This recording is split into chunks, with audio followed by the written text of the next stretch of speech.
వ్యవస్థకి చాలా తేడా ఉంది. వాళ్ళ టెక్నాలజికల్ సర్కమ్స్టాన్సెస్కి అనుగుణంగా ఇప్పుడు కార్పొరేట్ విద్యా సంస్థలో ఏమేమి ఫెసిలిటీస్ ఉండాలో అవన్నీ ఇవ్వాలన్నటువంటిది జగన్ ప్రభుత్వం తీసుకున్నట్టు నిర్ణయం. వీళ్ళు అందులో ఎంతవరకు అమలు చేస్తారు? దాని ప్రకారం ఇప్పుడు ట్యాబులు తీసేశారు ఆల్రెడీ. ఇప్పుడు కాకపోతే 12th క్లాస్ వరకు భోజనాలు అంటున్నారు.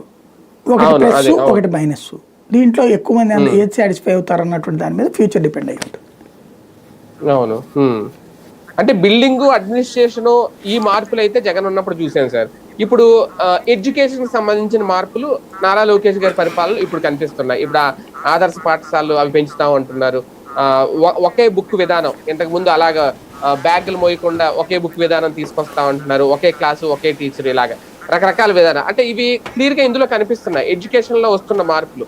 అంటే అప్పుడు కనిపించినవి అయితే ఇప్పుడు కనిపించట్లేదు. నాడు నేడు ఇలాంటివి చూసుకుంటే ఇది విద్యా వ్యవస్థకి ఒక రకంగా డెవలప్ అవుతుందని అనుకోవాలా, కొన్ని విషయాల్లో వెనకబడుతుందని అనుకోవాలా, లేదంటే ఇంకా ప్రభుత్వ విద్యా వ్యవస్థ ఇలాగే ఉంటుందని అనుకోవాలా? ఇప్పుడు ప్రభుత్వాలు మారినప్పుడు విధానాలు మారుతుంటాయి. అప్పట్లో జన్మభూమి పేరుతో స్కూల్ కట్టించారు వాళ్ళు. ఆ తర్వాత రాజశేఖర రెడ్డి వచ్చాక కూడా డబ్బులు మీరు కడితే కనుక స్కూల్కి మీ పేరే పెడతామని ఇన్ని లక్షలు అని చెప్పి అనౌన్స్ చేశాడు.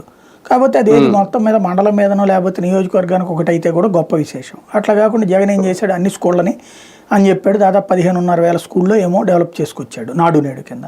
ఇంకా మిగతా సెకండ్ ఫేజ్లో అండర్ కన్స్ట్రక్షన్లో ఉండగా గవర్నమెంట్ దిగిపోయాడు.